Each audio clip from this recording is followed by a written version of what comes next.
Pues buenos días a todos. Os presento a don Javier María Prades López, nacido en Madrid. Es licenciado en Derecho por la Universidad Autónoma de Madrid y doctor en Teología por la Pontificia Universidad Gregoriana de Roma. Es sacerdote del presbiterio de la Diócesis de Madrid desde 1987. Actualmente es el rector de la Universidad Eclesiástica de San Dámaso, de la que es catedrático de Teología Sistemática. Ha sido director de la Revista Española de Teología durante 12 años, 2000 a 2012, y miembro de otros consejos asesores de más revistas que no voy a nombrar ahora. Es miembro de la Comisión Teológica Internacional y, como podéis imaginar, autor de diversas publicaciones, artículos, contribuciones teológicas, entre las que destaco el libro Dar Testimonio, la presencia de los cristianos en la sociedad plural, ¿no?, editado en la BAC en el 2015. Vamos a escucharle esta ponencia, Testimonio, presencia de los cristianos en una sociedad plural. Os recuerdo que al final de la ponencia tendremos la oportunidad también de hacer preguntas. Muchas gracias, don Javier. Muchas gracias, Jesús. Don Francisco, a todos. Lo primero que quería hacer es agradecer la invitación por parte de la Comisión de Catequesis, de Catecumenado y de Primer Anuncio para poder compartir esta mañana. Recordaba que hace muchos años, muchos eran más de 25, tuve ya la ocasión de estar en las jornadas, entonces llamaban las jornadas de delegados de catequesis, y la verdad pues me siento muy contento de poder encontrarnos hoy aquí. Lo que he pensado es elegir como tres pinceladas, no tanto una cosa muy tipo lección. Luego, claro, siendo profesor uno siempre tiene defectos profesionales y a lo mejor tiende a hacer eso, pero bueno, me gustaría simplemente poner delante tres núcleos o tres cuestiones que he identificado aquí en este esquema, que creo que tienen alguna alusión al cristianismo en la sociedad actual.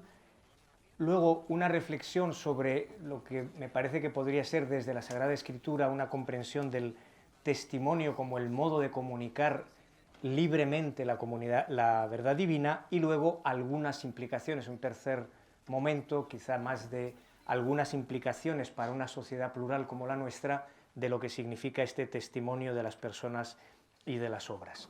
Y esto es un poco lo que querría ir haciendo, sabiendo que luego en el diálogo pues seguramente lo que no he sabido explicar o no he dicho, o lo que queda pendiente, pues se puede mejorar o se puede perfeccionar. Antes de empezar, sobre todo, subrayaría algo que cada día se me impone más, y es que estamos delante de todos nosotros, en nuestras tareas, en la comunicación de la fe de distintos modos, delante de un panorama muy heterogéneo, muy cambiante, con muchísimas variables, y en principio debemos hacernos cargo de todas. No podemos dedicarnos solo a algún aspecto y no a otro. Ya solo el hecho de que esta comisión se ocupa de la catequesis, del catecumenado y del primer anuncio, pues significa que cada una de esas dimensiones de la transmisión de la fe en la comunidad cristiana tiene acentos distintos, y con todas sus diferencias, sin embargo, tenemos que hacernos cargo de todo. Pero es que la sociedad en la que estamos nosotros nos obliga, queramos o no queramos, nos obliga a tener registros distintos, a tener interlocutores distintos. A mí me pasa, como les pasará a todos ustedes, en la misa de diario, la edad media de los asistentes a misa no baja de 75 años, y no me quedo corto. Y tienes que dirigirte a personas ancianas que han vivido una fe eclesial sencilla, buena, que permanecen en la iglesia. El domingo tienes delante pues un pueblo cristiano también reducido, pero con otras características. Pero tienes que dirigirte al mundo universitario, que es un mundo que tiene una exigencia intelectual y una pregunta y unas digamos, características muy distintas. Está todo el mundo de la transformación digital y de las redes, que en sí mismo ya sería solo para ocuparse de ello. El mundo de las personas que, desplazadas por tantas razones, se encuentran fuera de su casa, fuera de su cultura, fuera de su ambiente. Y nosotros estamos, para aquí, estamos delante de todas estas situaciones a la vez. Y ninguno de nosotros puede decir, mire usted, yo hablo solo a las personas de más de 80 años que vienen a misa diario, pero a los demás yo no les hablo. Pues no puede ser. O yo solo hablo a universitarios, pero no sé qué decirle a una señora o a un señor mayor que tengo delante, etc. Por lo tanto, en ese contexto, las cosas que yo quiero decir hoy espero que tengan una utilidad general, que parece a veces menos práctica, pero que puede tener que ver con todo, espero. Y que luego, siempre tiendo a decir que la regla de oro de esto es que al final uno hace lo que puede. O sea, y nadie lo va a hacer que no seamos nosotros, porque si nosotros no valemos, que quizás no somos los mejores, pues seguro que no lo somos, pero si nosotros no lo hacemos, no lo va a hacer nadie más. Por lo tanto, todo lo que nos decimos no es tanto para llenarnos con más peso de inadecuación y de incapacidad y de insuficiencia, sino lo contrario, decir, pues mire usted, servimos al Señor, hacemos lo que podemos y lo mejor que podamos, y para eso nos reunimos, para ayudarnos. Voy, y con esa intención lo propongo, voy a este primer núcleo, a esta primera cuestión, que lo he llamado así, el cristianismo en la sociedad actual. No tanto un análisis que provenga de las ciencias sociales, las ciencias humanas, que gracias a Dios pues tenemos muchos y muy buenos y los tenemos a la mano, sino yo quería sencillamente fijarme en dos o tres características, por así decir, internas a nosotros, desde la luz de la fe cristiana y de la teología. En primer lugar, lo que he denominado ahí una no universalidad de hecho del cristianismo, de la propuesta cristiana. Es una afirmación que hacía Ratzinger hace años, que a mí me llamaba la atención y que me parecía que seguía teniendo y que sigue teniendo mucho interés, porque ayuda a corregir algo, a mi juicio, que nos viene bien. Él decía hace un tiempo, el cristianismo de facto, de hecho, debe reconocer que solo lo aceptan algunas partes de la humanidad, que es comprensible solo en algunas partes de la humanidad, y que por lo tanto otras expresiones culturales u otras expresiones religiosas ponen en cuestión lo que sería a primera vista, y es característico de nosotros, que es una reivindicación, una apertura universal, una propuesta universal. No hay nadie que esté excluido de antemano del anuncio del Evangelio. Por lo tanto, tendríamos, y esto no es nuevo ni es sorprendente, pero me parece que todavía necesitamos interiorizarlo, al menos los cristianos de Occidente, que formamos parte también de una cultura que también tiene una gran pretensión universalista. La cultura occidental, que se va cuajando en alternativa a la propuesta cristiana, ha tenido históricamente una gran pretensión universal.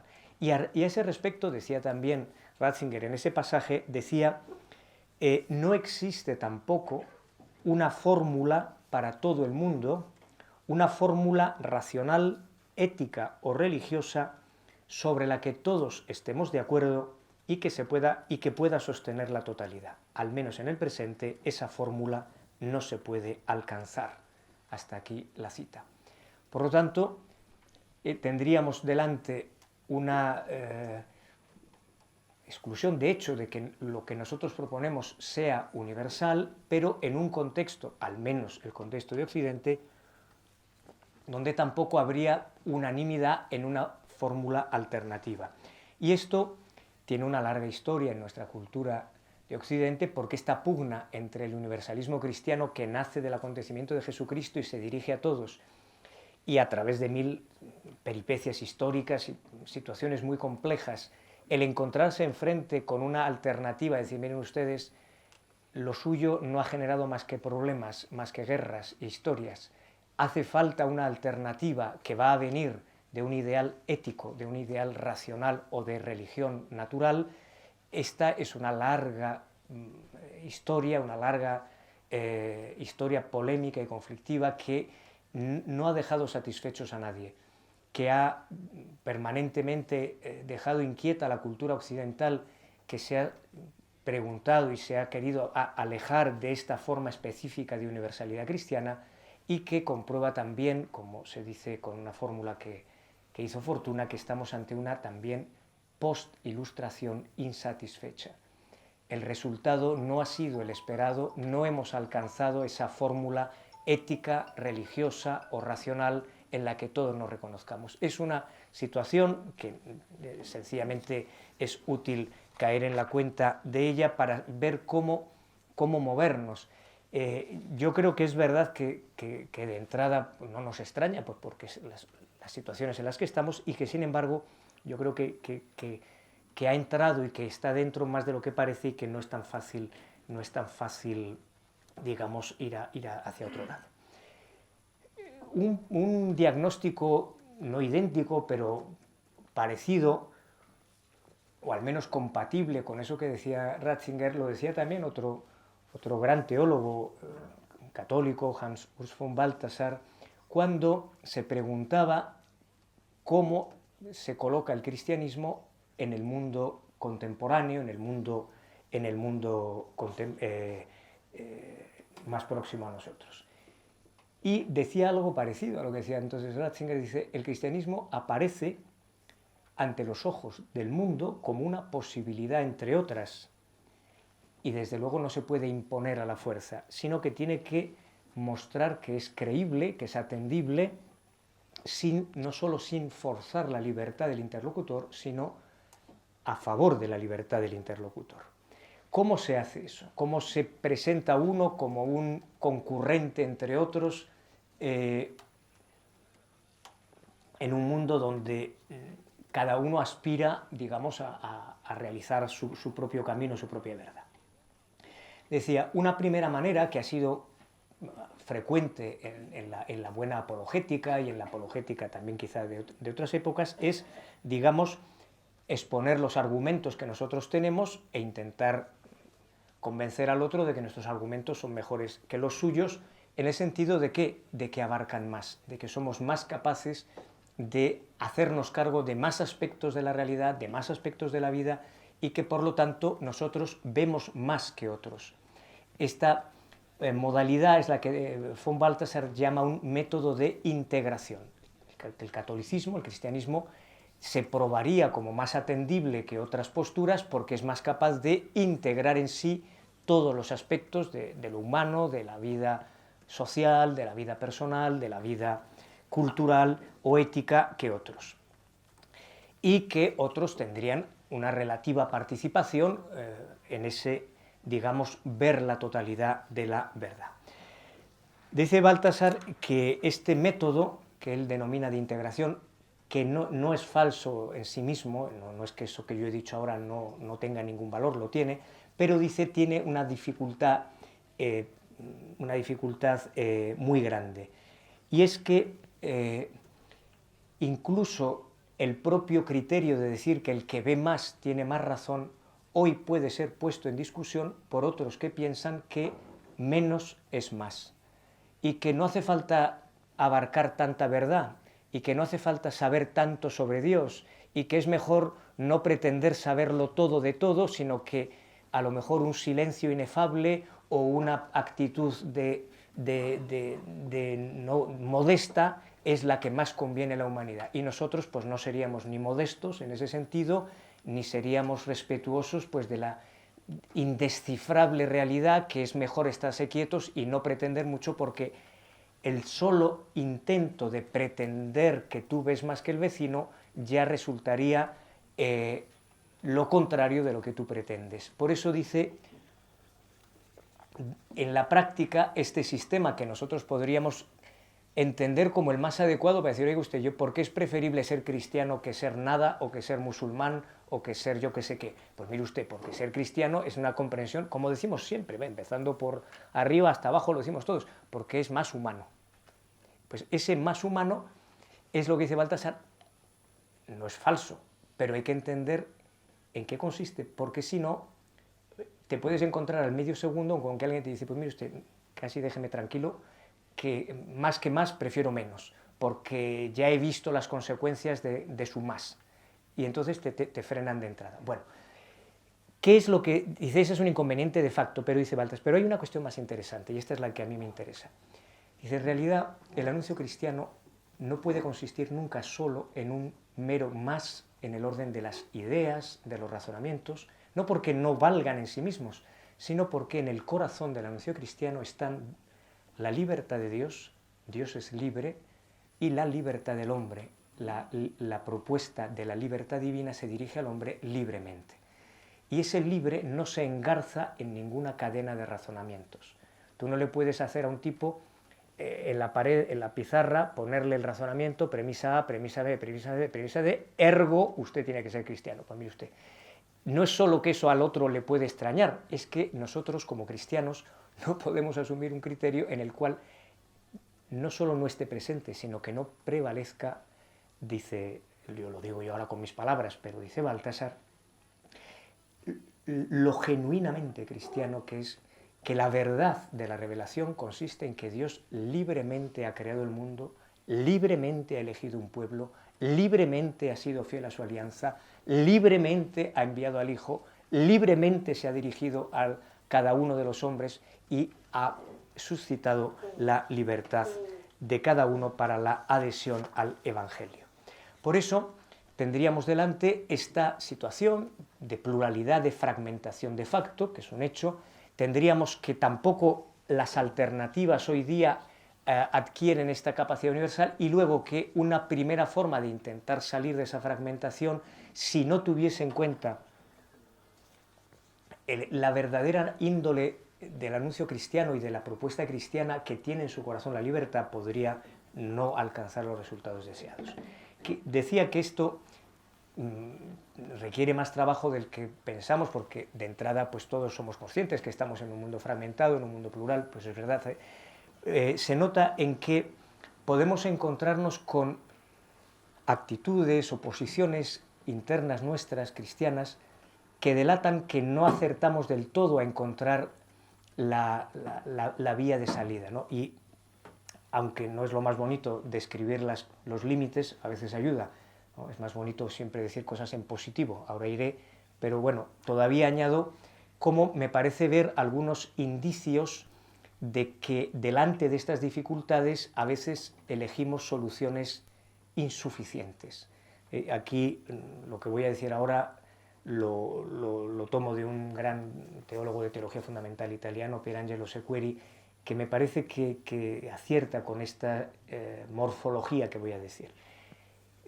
¿Qué salidas insuficientes podemos reconocer alguna en esta situación distinta, cambiada, que nos pone delante la fragmentación y la división profunda, espiritual, no solo geográfica del mundo? Dice, en primer lugar, puede producirse una extraña disociación entre cómo hablamos hacia adentro y cómo hablamos hacia afuera. Hacia adentro mantenemos las verdades de la fe, que de suyo tienen un alcance universal. Si yo profeso en el credo que creo en Dios Padre Todopoderoso, Creador del cielo y de la tierra, esa es una afirmación que de suyo tiene un alcance universal. No estoy profesando que hay 7 dioses, no estoy diciendo que eso es un Dios para este continente y no para el otro. Yo estoy transmitiendo hacia adentro, en mi lenguaje, hacia adentro, dice Sequeri, estoy transmitiendo unos ciertos registros. Pero puede suceder que yo mismo, hacia afuera, en cambio, me autorrelativice. Es decir, no acierto a poner en juego lo que yo sostengo, que Jesús es el Salvador. En el credo dice Jesús es el Salvador de todos, por vosotros y por muchos. Fijaos la que hemos tenido con el cambio de la fórmula de la consagración. Nosotros ad intra decimos que Jesús muere en la cruz por todos, y transmitimos eso, y hacemos catequesis sobre eso, y celebramos la Eucaristía, y al mismo tiempo, en el modo en el que estamos, hablamos, intervenimos o nos ponemos, dice Sequeri, hacia afuera nos autorrelativizamos, como si la fe, en el fondo, sufriera una cierta parcialidad antropológica, es decir, es una verdad proporcionada a la comunidad que la mantiene. Esto es verdad para el miembro de la comunidad y el propio miembro de la comunidad interioriza que eso convive con otras muchas verdades. Son soluciones insuficientes. Esa es la primera. La segunda la llama Sequeri una parcialidad étnica del cristianismo, es decir, las verdades cristianas serían la expresión de una determinada pertenencia sociocultural. Yo recuerdo cuando yo era catequista de confirmación, que no era raro, pero claro, España ha cambiado mucho, pero yo recuerdo en aquellos años que no era raro que algún chaval te dijera, bueno, yo soy católico porque he nacido en España, pero si hubiera nacido en Asia sería budista. ¿No? Esto supongo que los chicos lo siguen diciendo hoy, era como haber interiorizado esta parcialidad sociocultural de la fe. Al interno de esa delimitación yo ya sí podría aceptar que los contenidos que se me propongan tengan el alcance que se quiera, es decir, perdería una...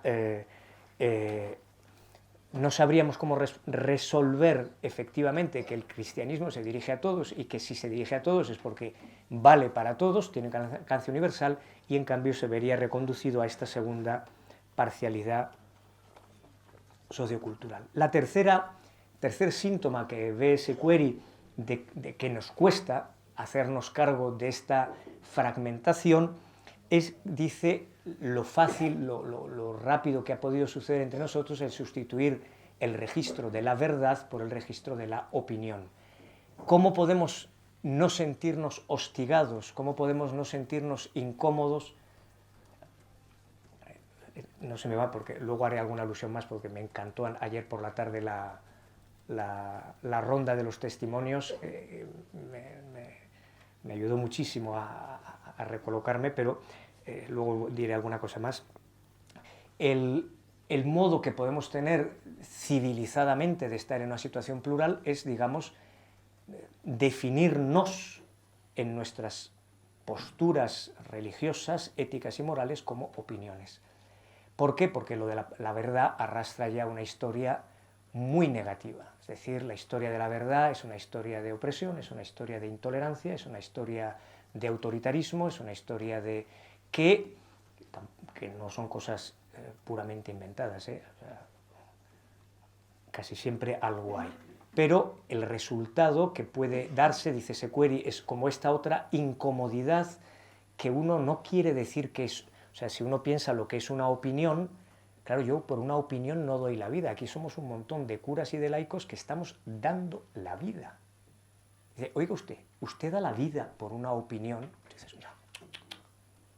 Me dice, yo opino. Dice, coño, que yo no estoy dando la vida a una opinión. Y sin embargo me puedo autopresentar porque no atino, no encuentro, yo no veo tanto. Yo creo que es una fragilidad nuestra, que es que tenemos todavía un camino que recorrer y que asimilar y encontrar el modo, etc. Bueno, porque efectivamente el modo de evitar la hostilidad o la extrañeza con la que podemos ser vistos es, digamos, mire usted lo que dice, pues, yo tengo esta opinión, usted tiene la suya, pero algo hay ahí que no encaja con la naturaleza de aquello a lo que uno le ha dado la vida.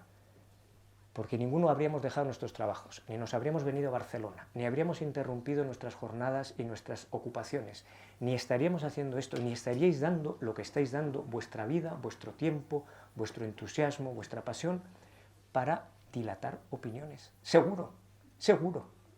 Y al mismo tiempo todos nos descubrimos en esta facilidad con la que estoy delante de este modo. Y la cuarta distinción, la cuarta indicio de incomodidad que detecta Sequeri es, dice, una nueva modalidad de distinción o de ruptura en la clásica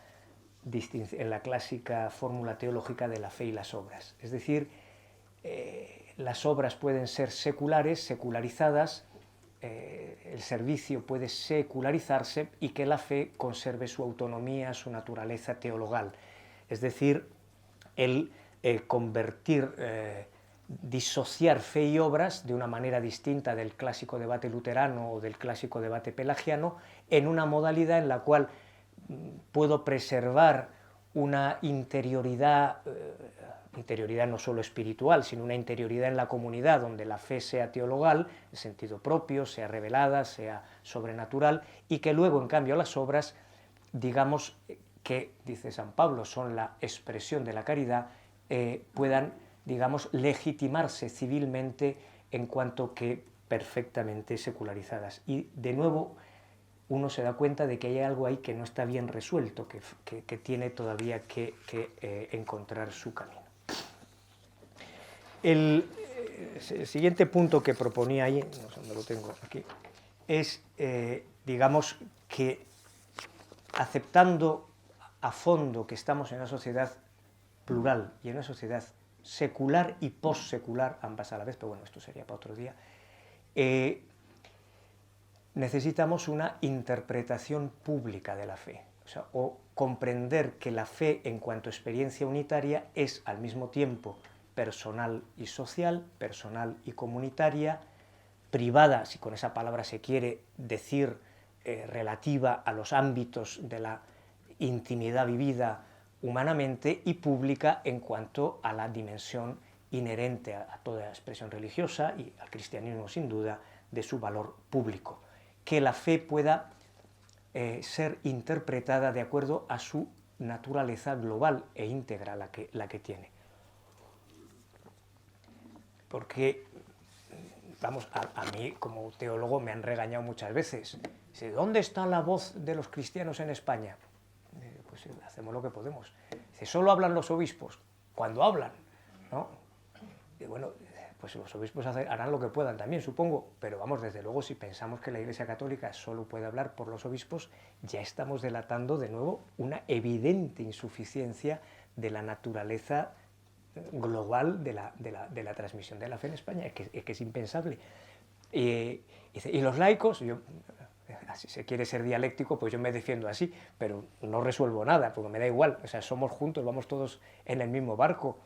Y es evidente que necesitamos encontrar modelos que nos consientan mostrar la interpretación pública de la fe que no coincida, a mi juicio, yo lo he presentado como límites, con ninguna de esas cuatro desarticulaciones de la fe, sabiendo que estamos en un mundo donde mucha gente piensa que somos una voz entre otras y que no habría motivos a priori para darnos crédito más que a otros, sin contar prejuicios que puede haber en nuestra sociedad española, que los hay por parte de todos y que solo complican. ¿Cómo se puede interpretar públicamente la fe sabiendo que arrastramos esa especie de desconfianza sobre el carácter intolerante o autoritario como riesgo de quien hable de la verdad? Existe, por ejemplo, una modalidad de interpretación pública de la fe que la identifica con el cristianismo como una religión civil, es decir, como el garante de unos valores éticos y o espirituales que den soporte en la democracia a lo que las democracias están acusando como un límite muy grande, y es que no basta solo con hacer leyes, si hay un entramado humano de costumbres, de prácticas sociales y morales, y diríamos, ¿cuál es el espacio público que puede tener la religión en Occidente? Ser una religión civil. Es un modelo, por ejemplo, que resuena mucho con los Estados Unidos, ¿no? que puede ser interiorizado, es decir, lo que compete a la interpretación pública de la fe serían, digamos, la capacidad que tiene de servir de soporte a lo que el sistema político, jurídico, constitucional no puede dar, porque no lo puede dar, o sea, porque el Parlamento puede hacer muchas cosas, pero lo que no puede hacer es generar y proponer humanidad, valores, puede regular, puede legislar, puede hacer muchas cosas, pero otras no puede. Es el famoso, ¿por qué tendría éxito esta fórmula de la religión civil? Por un juicio que ya hacen los grandes constitucionalistas europeos sobre la evolución de la democracia en Occidente, que es un famoso jurista, Ernest Wolfgang Böckenförde, un alemán muy sesudo, que dice: los sistemas liberales, entendiendo por sistema liberal los sistemas democráticos, los sistemas liberales viven de presupuestos que ellos no generan.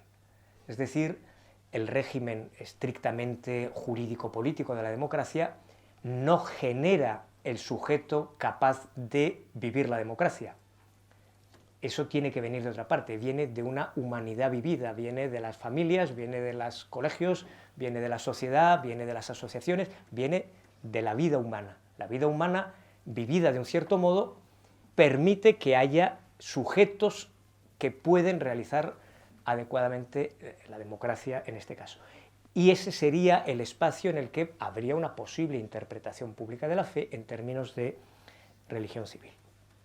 Las otras dimensiones de la fe, en cambio, no aparecerían, porque no servirían a ese objeto. Podríamos tener una posición de otro corte, que es decir, el cristianismo consiste estrictamente en el anuncio, se entienda o no se entienda, guste o no guste, diríamos, de su corazón teológico estricto. Por ejemplo, la redención en Cristo de todos los hombres por la cruz.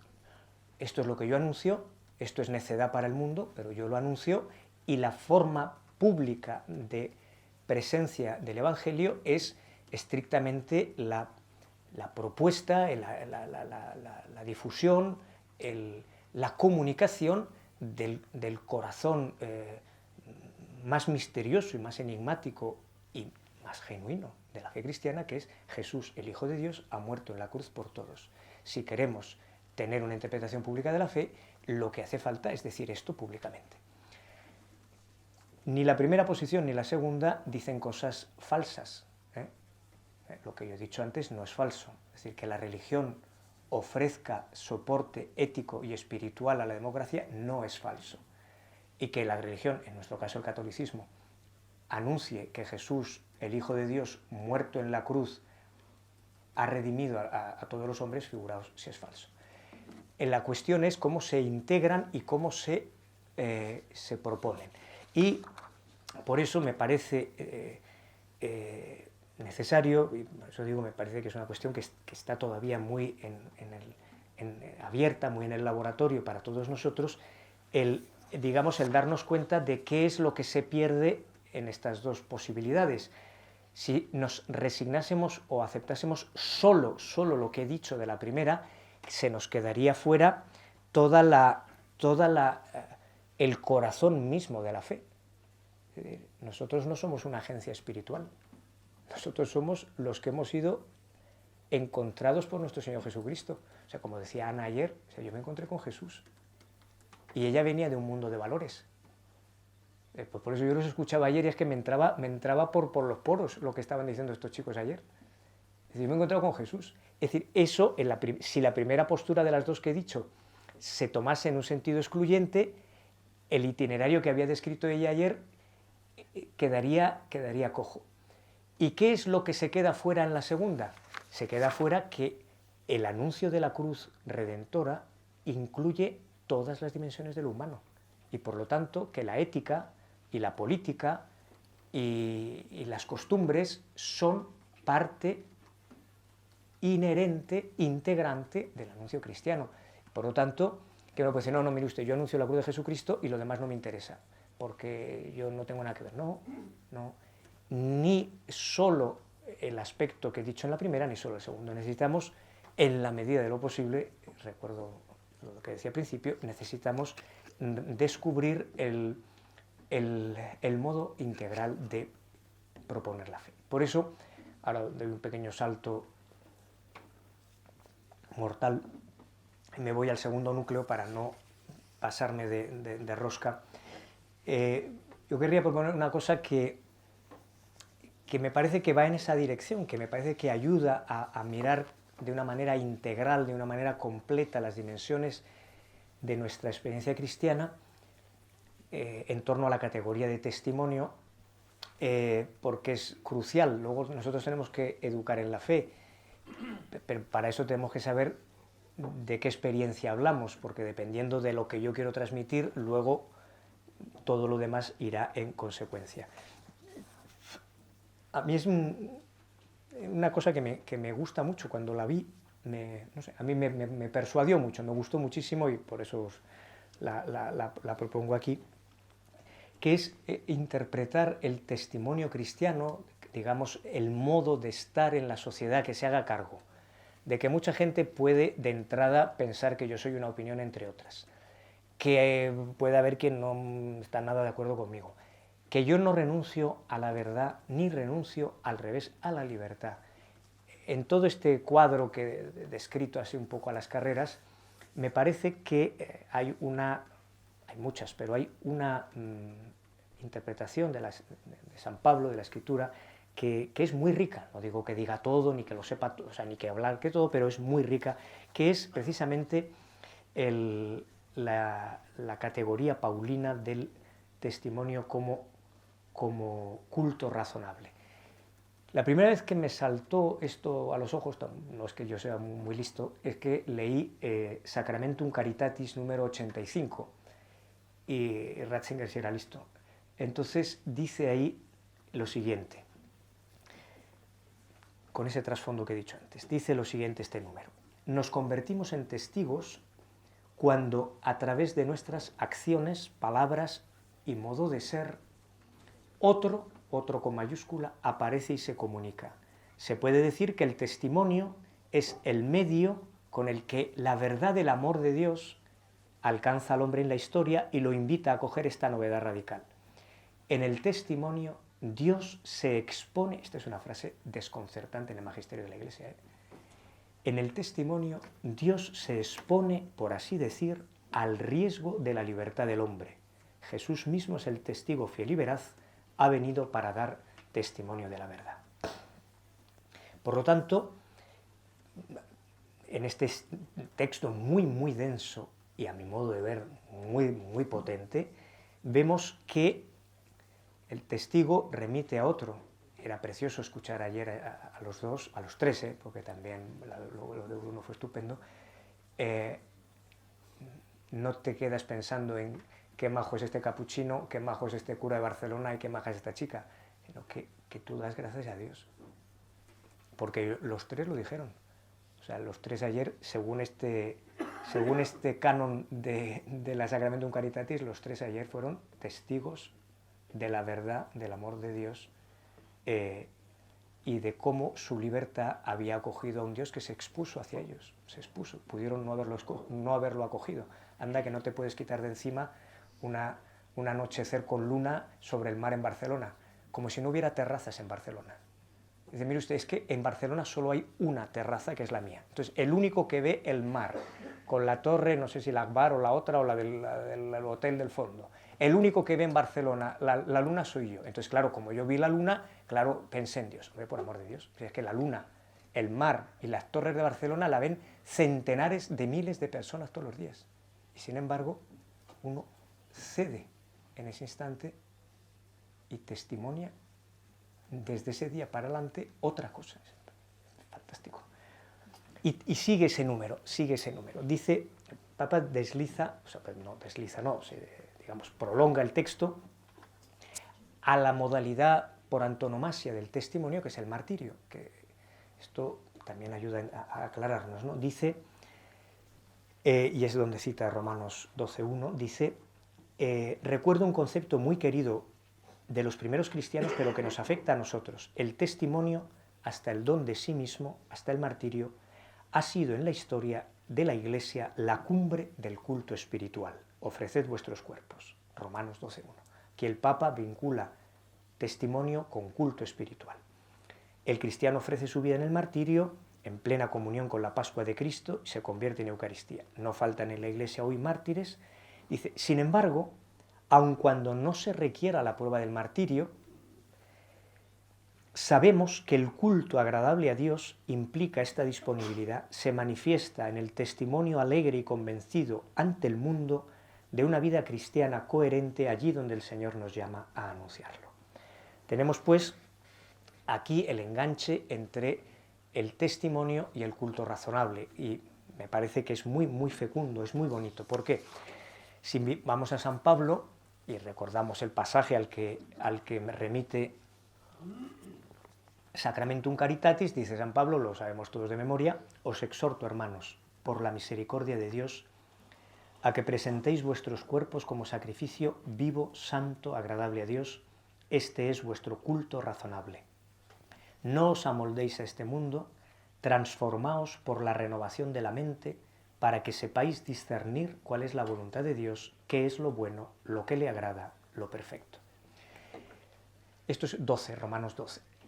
Romanos 9:11 es el pueblo de Israel. Hasta Romanos 8, San Pablo está explicando qué es ser cristiano, la ontología cristiana, la nueva criatura, ¿no? Romanos 8, el Espíritu; Romanos 6, el bautismo. O sea, todo el itinerario de la primera parte de Romanos es qué somos, qué somos. Justo aquí empieza la parte parenética y empieza a sacar Pablo las consecuencias de lo que somos. Y esta es la bisagra. Es maravilloso. Dicen, los expertos de San Pablo dicen, lo que aquí dice Pablo se dirige a todos los cristianos, a todos los miembros de la comunidad, no a los curas ni a nada, a todos nosotros. Y, dice Wilkens, es un rasgo fundamental y esencial de la vida cristiana. Otro gran biblista protestante, Stuhlmacher, dice, esta sección que empieza aquí Pablo en la carta a los romanos, es el culto como testimonio de vida.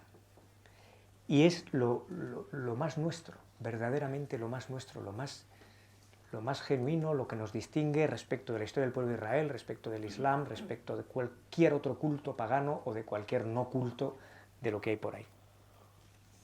O de los cultos secularizados, que lo que no haces en la iglesia lo haces en el campo de fútbol cuando gana tu equipo, claro. Entonces es muy importante que tu equipo gane, como todos estamos convencidos. ¿Qué rasgos ven los especialistas en este pasaje a efectos de nuestra cuestión del testimonio en una sociedad plural y fragmentada? El primer rasgo del culto razonable, rationabile obsequium, logique latreia. La palabra griega tiene dentro logikos, logos. Un culto razonable es una adoración que respeta la razón humana, que es acorde a la razón humana. No puede ser absurdo, irracional, contradictorio, inhumano en ese sentido. Primera característica de esta posición en la realidad es que es teologal y escatológica. Bueno, ¿esto qué significa? Bueno, pues significa que su origen, el origen de esta postura, es una llamada de otro, como vimos ayer, de una manera patente. Hay de nosotros si hacemos programas pastorales, catequéticos o lo que nos dé la gana, que no arrancan de algo que no está en nuestra mano, que nosotros no somos Dios y que, decían ayer muy bellamente, Dios actúa cuando quiere, como quiere, y llama y entra por donde tú has programado todo, has puesto allí todo, has hecho todo el esquema, todos los diagramas, todas las historias, y plum, te entra por la ventana. Y eso es así para todos nosotros, porque nosotros no somos el resultado de un plan pastoral, creedme.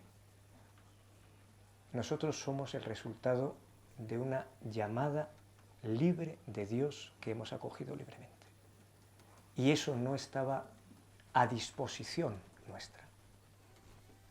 No estaba a nuestra disposición. Y el segundo rasgo dice que es escatológico, es decir, que orienta al destino de la vida, orienta al destino final de la vida. En segundo lugar, este culto razonable es específicamente bautismal. Son las características del sacerdocio real común al pueblo de Dios por el don sacramental.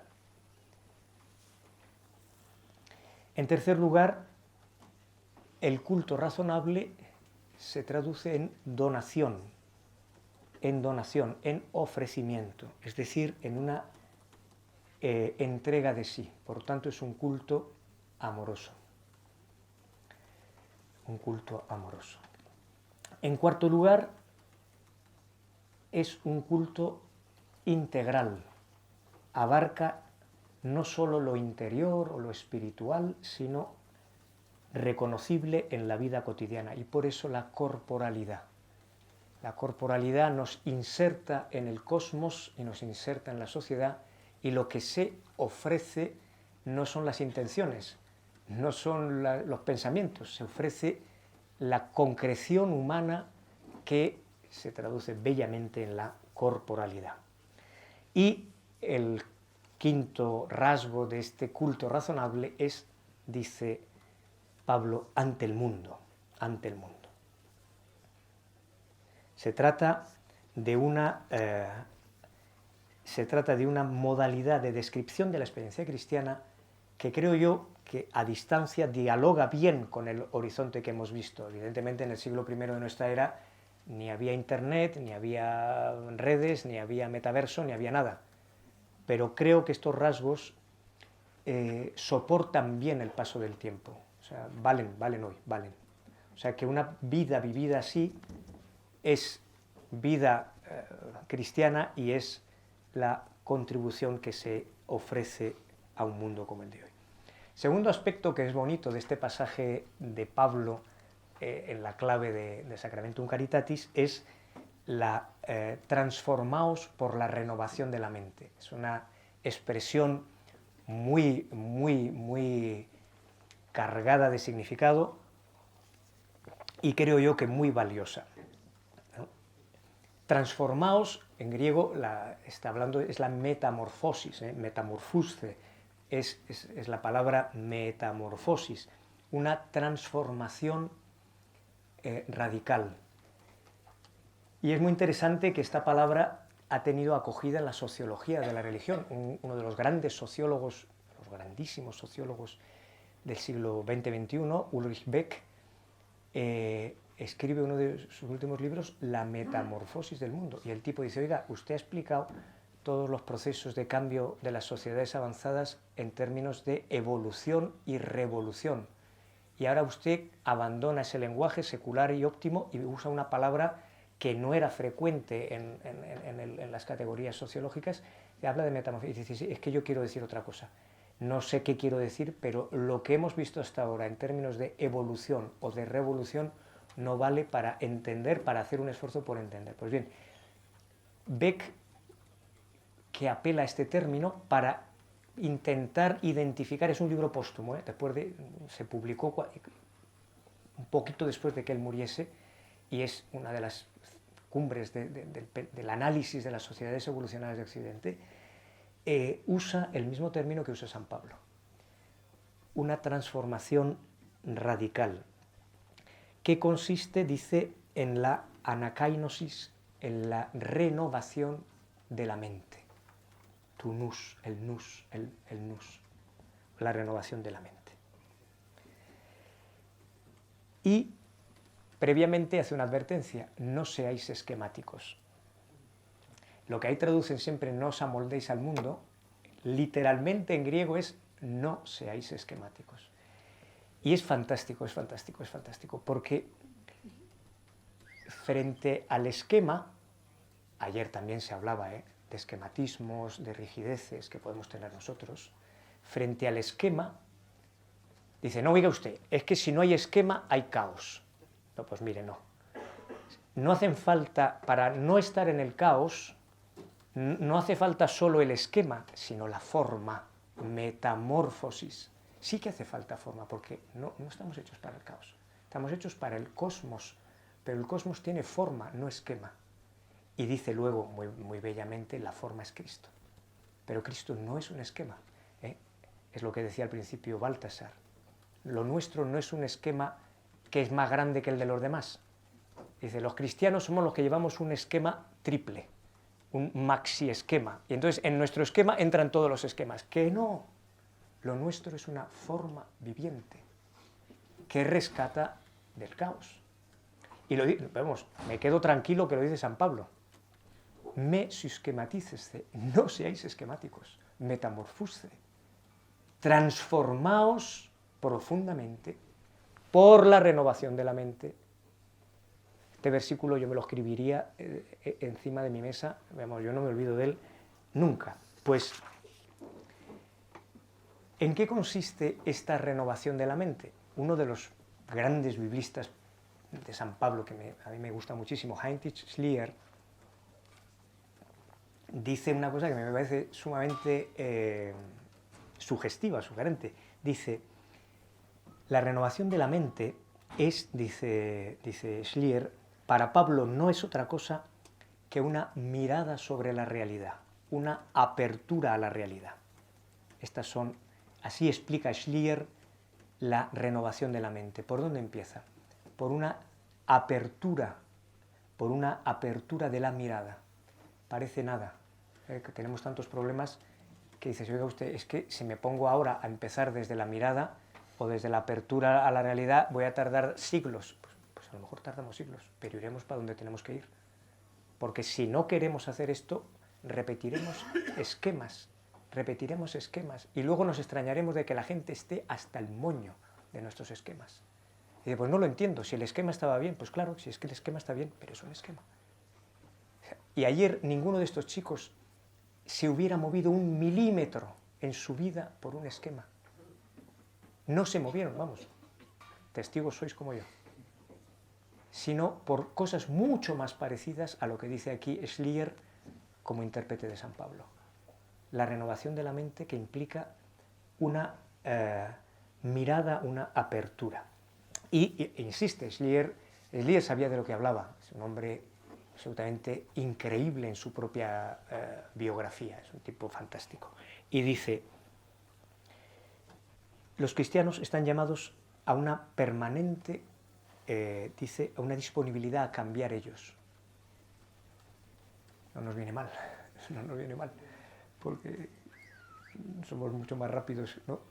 Me doy cuenta que me pasa a mí continuamente que intentas arreglar al vecino, ¿no?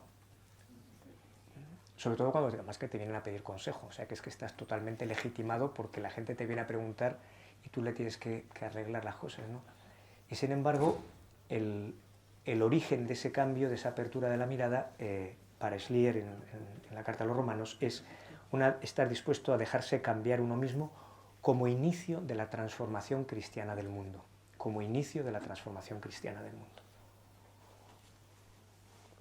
Y añade Schlier, la metamorfosis de la existencia sucede no de una vez por todas, sino siempre de nuevo.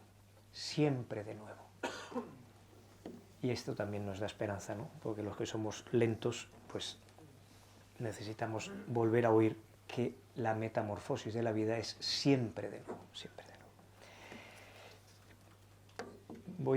Bueno, es que había otras cosas muy bonitas, pero aligero. Voy rápidamente al final a esas sugerencias, casi solo las enuncio.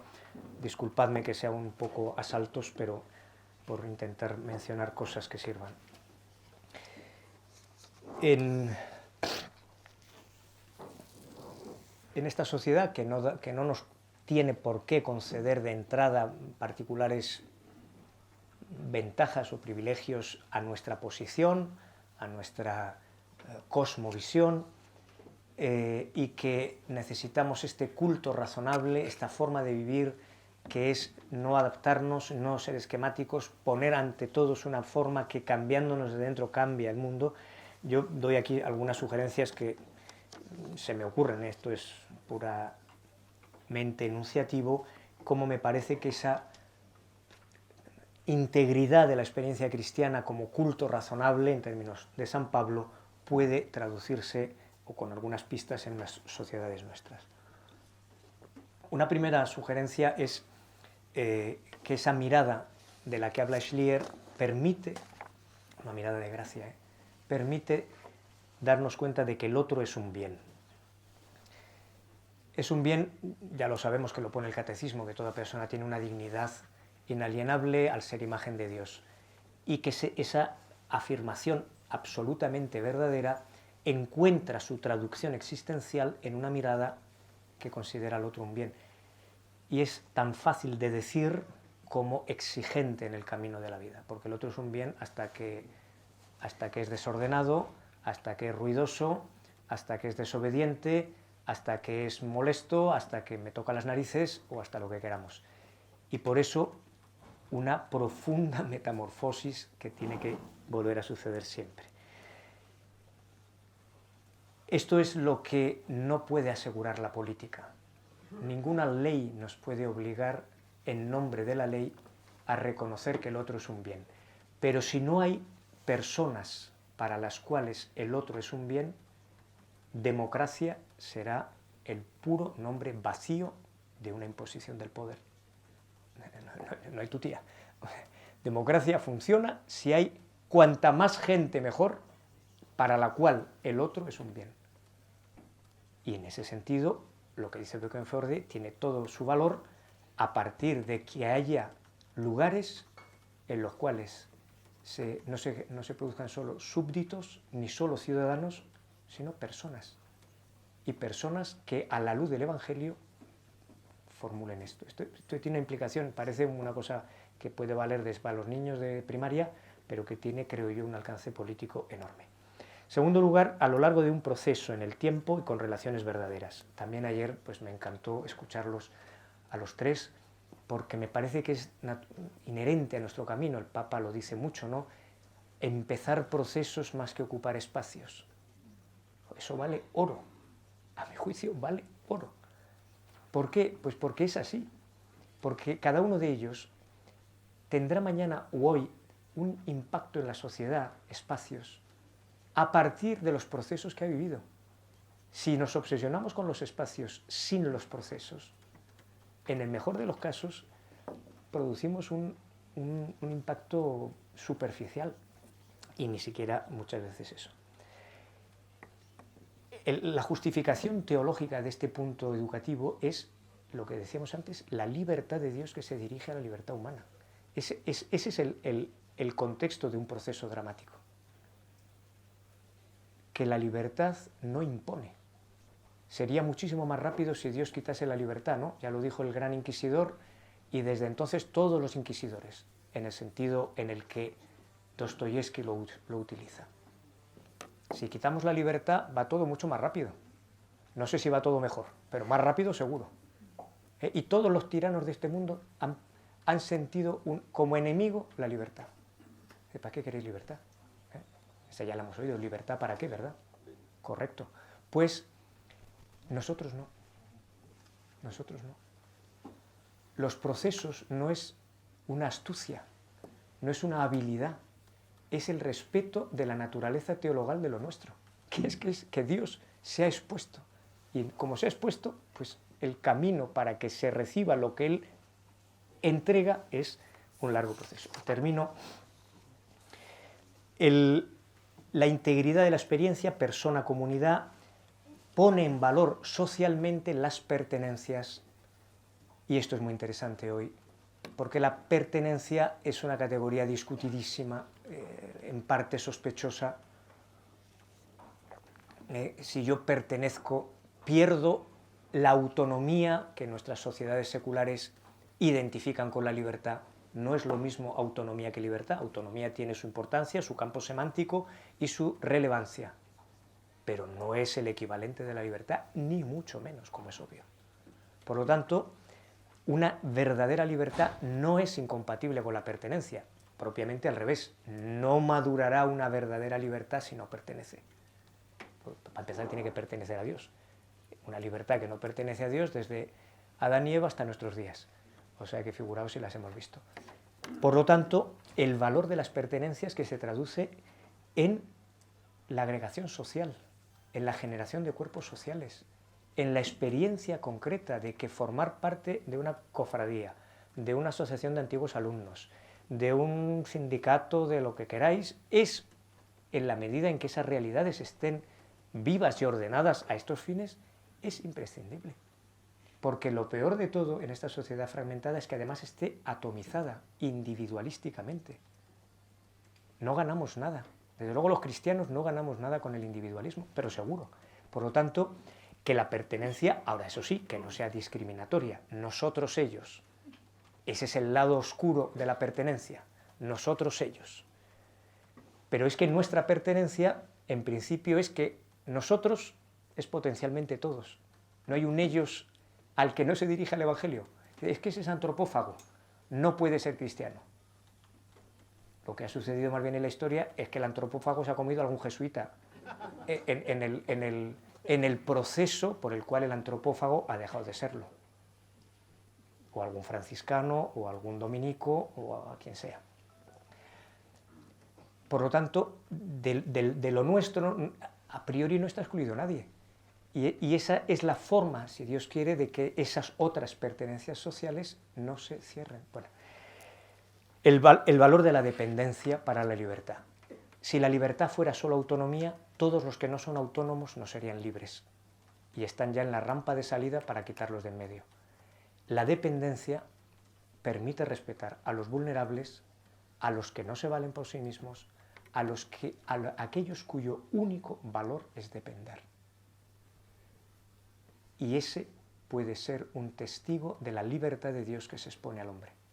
Quien haya tenido en su casa un niño con síndrome de Down o todavía con lesiones neurocerebrales más graves y haya acompañado ese proceso sabe perfectamente la dignidad y el estímulo al bien y al amor que es alguien que no hace nada, que no vale para nada, que no tiene autonomía para nada y que no podría durar un minuto en esta sociedad competitiva, excluyente y peleona en la que estamos metidos.